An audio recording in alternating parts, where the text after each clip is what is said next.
அப்புறம் வெள்ளி தெய்வானை சொல்கிறோம்.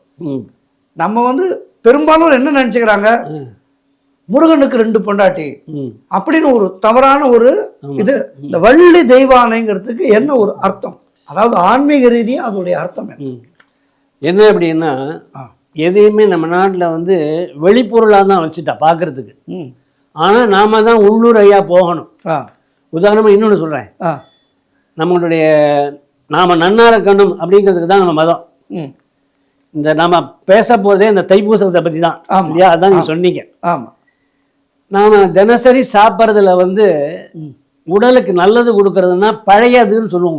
பழையது நேற்றைய சோற்றில் தண்ணி ஊற்றி நாமளும் தான் ரொம்ப விட்டு போச்சு. கடுமையான வயிற்று வலி இருப்பவர்கள் விடிய காத்தால அந்த நீராகாரத்தில் கொஞ்சம் நல்லெண்ணெய் ஊற்றி சாப்பிட்டா அற்புதமான மருந்து. சரி. ஆனா அப்பேற்பட்ட பழைய அமுது அதை கூட தைப்பூசத்தன்னைக்கு சாப்பிடாத. அதை தமிழ்ல எப்படி விளையாட்டா சொல்லுவான்னா, பூசத்தன்னைக்கு பூனை கூட பழசு சாப்பிடாது.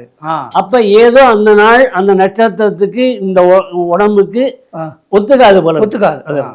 அதுக்காக சொன்ன எதையுமே நமக்காக தான் வச்சிருக்கான்.